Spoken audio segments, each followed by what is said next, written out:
पानी के साथ दुर्लभ खनिजों का भंडार भी है। खनिज क्या? सोना, प्लैटिनम, ये सारी कीमती वस्तुएं, धातुएं हैं। यूरेनियम जैसे रेडियो एक्टिव पदार्थ की भी संभावना है चांद पर। इसके अलावा हीलियम गैस भी पाए जाने का दावा है।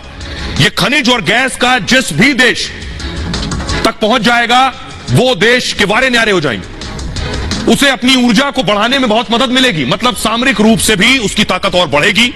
मंगल जैसे दूसरे ग्रहों के लिए यह बहुत अहम ठिकाना है। सोचिए कैसे? वो ऐसे कि मतलब चांद पर अगर बेस बना लिया तो यहां से अब चांद से मिशन लॉन्च होंगे। अभी पृथ्वी से लॉन्च हो रहे थे, चांद से कुछ ग्रह और नजदीक है, वहीं से मिशन लॉन्च हो जाएगा। जैसे क्योंकि चंद्रमा से दूसरे ग्रह पर जाना आसान होगा। चंद्रमा से दूसरे ग्रह की दूरी धरती के मुकाबले कम होगी, क्योंकि धरती से चांद 3,84,000 किलोमीटर दूर है। यानी दूसरे ग्रह पर पहुंचने के लिए इतनी दूरी कम हो जाएगी। इसलिए भी कई देश चांद पर बेस बनाने की होड़ में है। यह है बहुत बड़ी वजह। हमारे साथ बड़े साइंटिस्ट सृजन पाल जी जुड़ रहे हैं, जो बिल्कुल सही और सटीक जानकारी देते हैं। सृजन पाल जी, चांद में ऐसा कौन सा खजाना छिपा है? आप मुस्कुरा रहे हैं इस बात से, जरा बताइए चांद पर असली होड़ की वजह क्या है? अमेरिका, रूस, चीन सब जानना चाहते हैं, क्या है वहां? चांद एक बहुत ही विचित्र जगह है, क्योंकि वहां पे वो सब कुछ होता है जो शायद पृथ्वी पे नहीं होता है। चांद पे जो सबसे इंपॉर्टेंट चीजें मिलेंगी वो कुछ ऐसे मिनरल्स हैं, कुछ ऐसे पदार्थ हैं जिनका हम बहुत इस्तेमाल कर सकते हैं पृथ्वी पर बहुत सारी चीजों के लिए। पहला उनमें से जो पदार्थ है, जो सबसे ज्यादा हम बात कर रहे हैं, वो है हीलियम 3। हीलियम 3 जो चंद्रमा पर है वो लगभग 1 बिलियन किलोग्राम यानी 1 अरब किलोग्राम से अधिक है। और जो उसकी अगर हम कीमत आके तो लगभग $2 ट्रिलियन, 1 ट्रिलियन यानी 1000 बिलियन होता है, यानी बहुत बड़ा नंबर है ये। दूसरा चीज जो हम चांद से कर सकते हैं वो ये है कि भविष्य में हम जो यहां से अंतरिक्ष यान छोड़ते हैं, धरती में गुरुत्वाकर्षण ज्यादा होता है, वो सारे जो अंतरिक्ष यान है वो हम चंद्रमा से छोड़ दें अगर, तो कम गुरुत्वाकर्षण का इस्तेमाल करके हम जो चंद्रमा की कम गुरुत्वाकर्षण है उसकी वजह से हम आसानी से उनको दूर तक ले जा सकते हैं। सो भविष्य में मुझे लगता है कि आज से 25 साल बाद हम धरती से भी अंतरिक्ष यान छोड़ेंगे और हम चंद्रमा से भी अंतरिक्ष यान छोड़ेंगे। ये बहुत इंपॉर्टेंट है। तो सृजन पाल जी को आपने सुना, जो बिल्कुल साफ शब्दों में बता रहे हैं कि बड़ी तैयारी है, क्योंकि अभी पृथ्वी पर कौन सी चीजें मौजूद है, बहुत सी चीज से अभी भी विज्ञान वाकिफ नहीं है। चांद पर ऐसी बहुत सी चीज हो सकती है जो बहुत फायदेमंद हो सकती है, लेकिन क्या चांद पर घर बनेगा, बस्ती बसेगी, यह मुमकिन होगा क्या? वैज्ञानिक तो मानते हैं। ऐसा हो सकता है क्या चांद पर यह फ्लैट बन जाए, ऐसे विला बन जाए, बंगले बन जाए? कोई कुछ नहीं जानता। आज से पहले किसी ने यह भी नहीं सोचा था, यानी कुछ 100 साल पहले तक, कि कोई चांद पर भी जा पाएगा। हम चांद पर भी चले गए। किसी को यह भी नहीं पता था कि कोई रॉकेट बनाकर चांद पर भेजा जा सकता है। सब जैसे मुमकिन हुआ वैसे कल चांद पर रहना भी मुमकिन हो सकता है। चांद पर वैज्ञानिक बस्तियां बसाने की तैयारी कर रहे हैं। अमेरिकी अंतरिक्ष एजेंसी नासा ने तो दावा किया है कि 2030 तक चांद पर रहना संभव हो जाएगा। 2030 तक चांद पर घर और दफ्तर भी बन जाएंगे। पता चला धरती से कोई चांद पर जा रहा है। जैसे आपने देखा होगा, एमएसटी बनाकर ट्रेन से एक जगह से दूसरी जगह सफर कर रहे हैं, धरती से चांद पर जा रहा है ऑफिस। शुरुआत में अंतरिक्ष वैज्ञानिक ही चांद पर रहेंगे। वैज्ञानिक चांद से जुड़ी चीजों पर रिसर्च करेंगे। नासा अपना नया मिशन भेजने की तैयारी कर रहा है। इसमें पुरुष महिला अंतरिक्ष यात्रियों को भी भेजने की तैयारी है। नासा 2024 में आर्टेमिस 2 मिशन को चांद पर भेजेगा। अंतरिक्ष यात्रियों को चांद के दक्षिणी ध्रुव पर उतारने की तैयारी है, जहां हम पहले उतर चुके हैं। नासा की टीम करीब 1 हफ्ता चांद पर बिताएगी। टीम चंद्रमा पर पानी को तलाश करेगी। अगर वहां पानी मिल गया तो यह बहुत बड़ी खोज माना जा रहा है। दक्षिणी ध्रुव चंद्रमा का सबसे ठंडा स्थान है। यहां बर्फ के रूप में पानी मिलने की सबसे ज्यादा संभावना है। हो सकता है भारत वो मुल्क हो जो इसे खोज ले। पानी मिलने के बाद चांद पर रहना आसान हो जाएगा।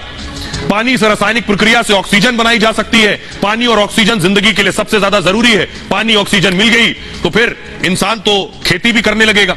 अब सुनिए जरा, हमारे साथ सृजन पाल जी जुड़ रहे हैं। सृजन पाल जी, एक बात सभी के जहन में है, गली नुक्कड़ सड़क पर सब यही बात कर रहे हैं, क्या चांद पर घर भी बन सकेगा, बस्ती बन सकेगी?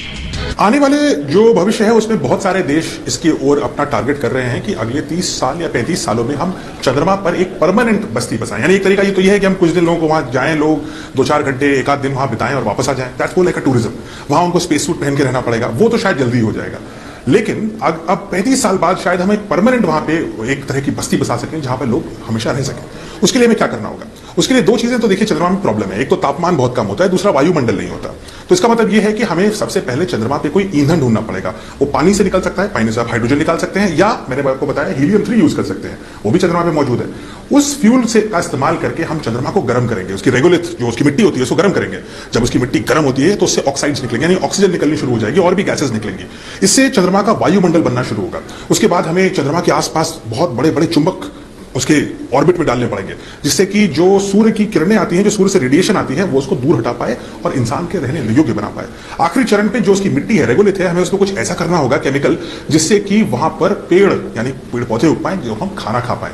ये सारी चीजें करना, बोलना आसान है, करना बहुत मुश्किल है। लेकिन मुझे लगता है कि आज से 25 साल बाद हम ऐसे मिशन करना शुरू करेंगे और उसके 10 साल बाद या 15 साल बाद हम उसको अचीव कर लेंगे। जी सृजनपाल जी, जैसा आप बता रहे हैं कि बस्तियां बस जाएंगी, तो बहुत से ऐसे लोग हैं जो अभी यहीं बैठे बैठे चांद पर जमीन भी बेच रहे हैं। आपको यकीन ना हो तो मैं दिखाने जा रहा हूं, ये आप देख रहे हैं, वेलकम टू द मून।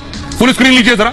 चांद पर जमीन खरीदने के लिए वेबसाइट बनी है कि आप चांद पर जमीन खरीद सकते हैं। टॉप एंड डाइजरा देखिए, लिखा है बाय मून प्रॉपर्टी, यानी चांद पर संपत्ति खरीद लीजिए अभी से, धरती पर बैठे बैठे। इंटरनेशनल लूनर लैंड्स रजिस्ट्री, आप रजिस्ट्री भी करवा सकते हैं। ये सब कैसे मुमकिन होगा और ये है क्या भला? शायद पहली बार आपने सुना होगा। ऑनलाइन भारत में रजिस्ट्री तो आपने सुनी होगी, लेकिन चांद पर कैसे रजिस्ट्री होगी? तो चांद पर जमीन लेने की खबरें पहले भी आती रही हैं। आपने सुना होगा सुशांत सिंह राजपूत ने भी चांद पर जमीन खरीदी थी। 2018 में इंटरनेशनल लूनर लैंड्स रजिस्ट्री से जमीन खरीदी थी उन्होंने। जमीन कैसे खरीदी जाती है ये भी बताऊंगा। उनकी जमीन चांद के सी ऑफ मस्कोवी में स्थित है। ये आप देख रहे हैं, ये जो अलग अलग आपको एस्ट्रोनॉट्स नजर आ रहे हैं फ्लैग के साथ, ये जमीनों के नाम है, समझ लीजिए वहां के पट्टों के नाम है। कहां जमीन लेनी उस हिसाब से तय हो रहा है। सुशांत सिंह राजपूत ने 25 जून 2018 को अपने नाम रजिस्ट्री कराई थी चांद पर। जमीन की निगरानी के लिए सुशांत ने एक टेलीस्कोप भी बाकायदा खरीदा था। आज आपको बताएंगे कि चांद पर जमीन कैसे ली जा सकती है। एक साइट है lunarregistry.com, इस पर ऑनलाइन जमीन ले सकते हैं आप अपनी पसंद के हिसाब से जमीन खरीद सकते हैं। वेबसाइट पर अलग अलग जगह है, Bay of Rainbow, Lake of Dream, Sea of Vapours, Sea of Cloud जैसे नाम आपको नजर आएंगे। वो पूछेगा कहां जमीन खरीदनी है, जो जगह ठीक लगे, वैसे तो सब एक जैसा लग रहा है, जो जगह ठीक लगे वहां जमीन ले लीजिए। ये चांद की अलग अलग लोकेशन के नाम है, इनमें से किसी लोकेशन पर जमीन खरीद सकते हैं। इस वेबसाइट से जमीन खरीदने पर पूरे दस्तावेज भी मिलेंगे, रजिस्ट्री वाले, खरीदने का सर्टिफिकेट और रजिस्ट्री मिलती है। चांद पर जमीन